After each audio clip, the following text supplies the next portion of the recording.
વડોદરા શહેરમાં દબાણ હટાવવાની કામગીરી સામે સ્ટ્રીટ વેન્ડર્સનો વિરોધ જોવા મળ્યો છે। ભારતીય પથ વિક્રેતા મહાસંઘ દ્વારા વડોદરા કલેક્ટર કચેરી ખાતે પહોંચી આવેદનપત્ર આપી રજૂઆત કરવામાં આવી છે।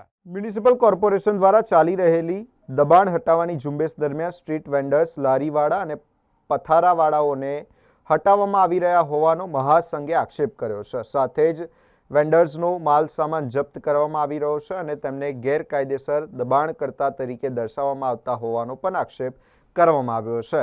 આ સમગ્ર કાર્યવાહી સામે ભારતીય પથ વિક્રેતા મહાસંઘે જિલ્લા કલેક્ટરને રજૂઆત કરી ગેરકાયદેસર ઉજાડીકરણની કાર્યવાહી તાત્કાલિક બંધ કરવાની માંગ કરી છે। સાથે જ સ્ટ્રીટ વેન્ડર્સ એક્ટ 2014નો તાત્કાલિક અમલ કરી સ્ટ્રીટ વેન્ડર્સને કાયદાકીય રક્ષણ અને તેમના હકો આપવાની માંગ કરવામાં આવી છે।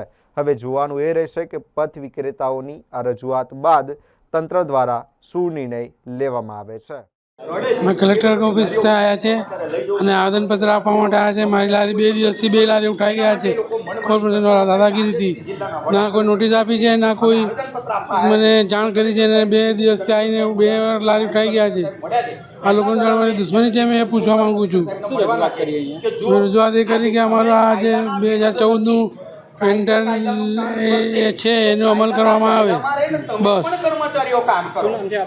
ચોગત હુસેન સખીવાલા।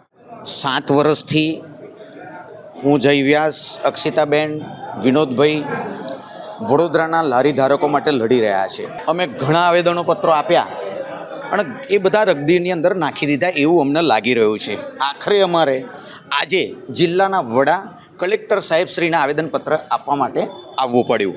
જરૂરત એટલા માટે પડી કે છેલ્લા 12 વર્ષથી 2014નો સ્ટ્રીટ વેન્ડરનો જે રૂલ્સ છે, જે હોકર્સોનો, એ આજ સુધીની અંદર એ લોકોએ હજુ સુધી કશું કર્યું નથી।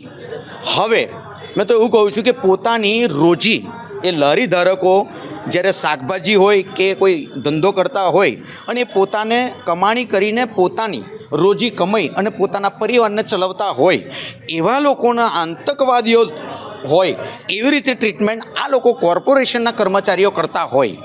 જ્યારે એક જજની ગાડી આવે છે યલો કલરની, જ્યારે એ લોકો ક્લીન રાખતા હોય છતાં પણ 50 રૂપિયા 100 રૂપિયા એમની જોડે દંડ લેતા હોય, ત્યારે વિશ્વામિત્રી જોયા હો કેટલી ગંદી છે, તો આજના નેતાઓ સાથે એનો દંડ લો। ધારાસભ્ય હોય કે કોર્પોરેટર હોય એની જોડે આ લોકોએ શું ગુનો કર્યો?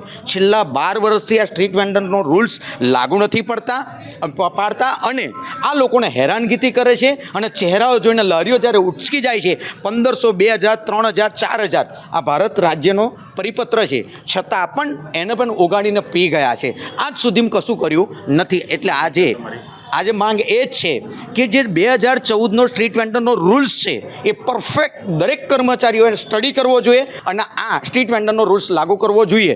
જો તમે આમ નહીં કરો અને લારી પથારા લોકોને હેરાન કરશો તો ટૂંક સમયની અંદર 11,000 ઉપર લારી ધારકો લીગલી છે, જે ગવર્મેન્ટ એને લોન પણ આપે છે, તો એવા લોકો અને બીજા ઇનલીગલી છે એના માટે પણ અમે લડીશું। 18,672 લોકો છે ટોટલ મારા ધરના મુજબ, એ લોકોને લઈને અમે આંદોલન કરીશું।